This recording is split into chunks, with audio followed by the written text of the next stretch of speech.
Prince Harry was never meant to be airborne that night. In truth, insiders say he had no plans to set foot in the UK this month at all. But everything changed the instant word reached Montecito. The palace had quietly initiated the process to strip the Duke and Duchess of Sussex of their royal titles. Not speculation, not debate, action. Real, irreversible action. Sources say chaos erupted the moment Harry's team caught wind of it. Phones vibrated incessantly, aides whispered urgently. Meticulously crafted plans crumbled, and amid the storm of panic, Harry made one decision. No hesitation, no delay. Get me to London. Now, there would be no PR filters, no carefully polished statement, no attempt to cushion the blow. Harry rejected all of it. He demanded only one thing, a face-to-face meeting before the palace could finalize its move. Within hours, a private jet roared to life, and Harry was airborne alone. No Meghan, no children, just a man hurtling straight toward the tempest he had spent 4 years trying to escape. But here's the twist that makes the moment even more shocking. The person he was desperate to confront wasn't King Charles. It was William. That choice revealed everything about where the real power now resided. For months, murmurs inside Buckingham Palace hinted at a quiet but seismic shift, a slow transfer of influence. Charles, worn down by illness and stress, had reportedly retreated into gentleness, avoiding confrontation and conflict, seeking calm over chaos. But William had assumed a different mantle entirely. Insiders say he no longer played the heir. He acted like the king. Behind closed doors, staff referred to this period as the pre-succession era, a polite code for William pulling the strings. He led crisis meetings,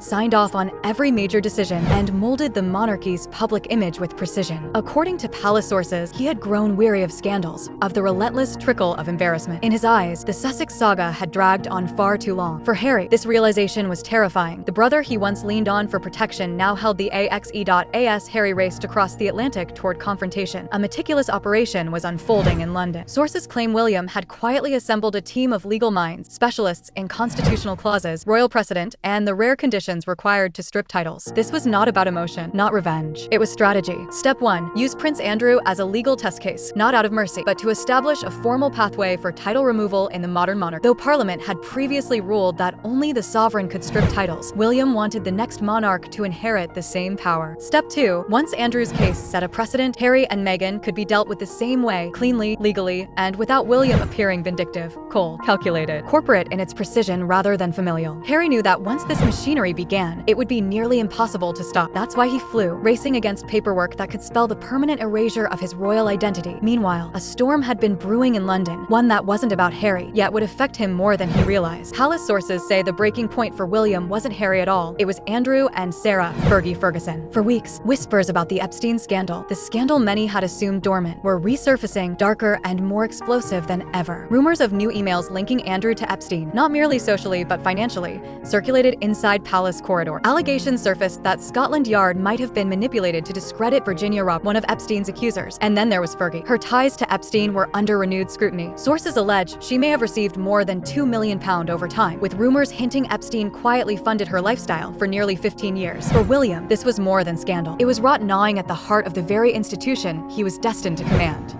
He could see the monarchy's reputation bleeding, newspapers circling like predators, the crown's prestige slowly corroding. In that instant, he made a choice, a decision that would set every domino tumbling and send Harry hurtling back to London in fear. When Harry learned that William wasn't just irritated, but preparing formal legal action, something inside him snapped. The laid-back California father vanished. The bold memoirist disappeared. The outspoken royal rebel dissolved into a man gripped by crisis. Sources claim he refused to communicate through staff, lawyers, or emails. He wanted only one thing: a direct confrontation with William before the palace sealed the verdict. But William, insiders say, had no interest in emotion. He wanted proof, results, accountability. He doesn't want an explanation, one source said. He wants an example. The stakes were clear. If Harry hoped for mercy, he would have to halt all public attacks, cancel or scale back his memoir plans, distance himself from Meghan's commercial ventures, abandon the royal name for projects, and return to the quiet, disciplined prince he once was. For years of choices undone, a spotlight carefully built diminished, personal feelings subordinated to the crown. For Harry, this was no longer a family quarrel. It was an ultimatum. He knew William wasn't bluffing. He knew the legal machinery was moving, and he knew that once the palace removed his title, there would be no return. That's why he boarded the jet. That's why he flew alone. Every mile toward London was a countdown, each second a heartbeat of dread, a desperate attempt to salvage the last remnants of the man he used to be. Meanwhile, at Buckingham Palace, one man sat alone, staring at a stack of documents he never wanted to read. King Charles. Sources describe him as carrying two crowns, the one on his head and the one one forged from family pain. Behind closed doors, Charles fought battles no one could see. Illness, stress, and the agonizing truth that his sons, once inseparable, now faced each other across a battlefield of loyalty and power. To his left, tradition. To his right, a father's heartbreak over a boy who lost his mother and seemed lost himself. The pressure, sources say, outweighed even love. Government officials had quietly warned him the monarchy could not withstand another public scandal. Not one more crisis, not another headline dragging the crown through ridicule. If Charles failed to stabilize its image, the government could intervene, a constitutional nightmare for any king.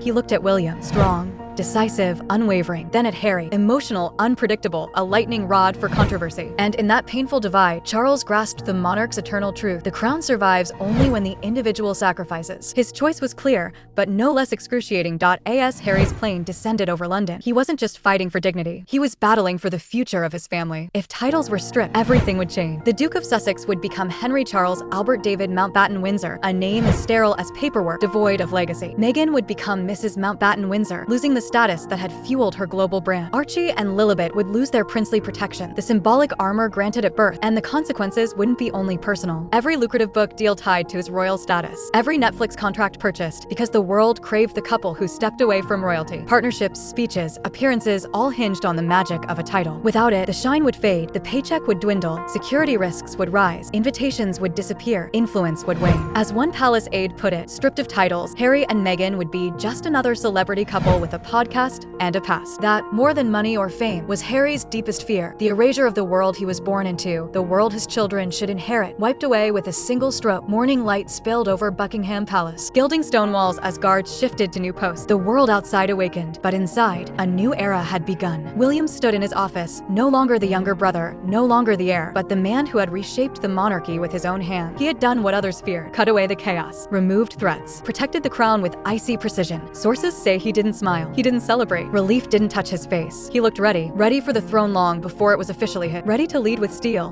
not sentiment. Ready to shield the monarchy, even if it meant fracturing the last bonds of his family. Across the ocean, Harry awoke to a world that had moved on without him. Doors he once walked through were now barred. Titles that once defined him had vanished. But this isn't the end. It's the dawn of a new royal era. An era where William rises as the cold architect of a disciplined monarchy. Where Charles clings to peace, but watches the future pass to his son. Where Harry must discover who he is without the crown he once fled from, but now desperately craves. I am the House of Windsor. Power does not whisper, it commands. And William, with steady hands, a sharp mind, and ice in his veins, has just proven one immutable truth. He isn't waiting for the crown. He's already claiming it.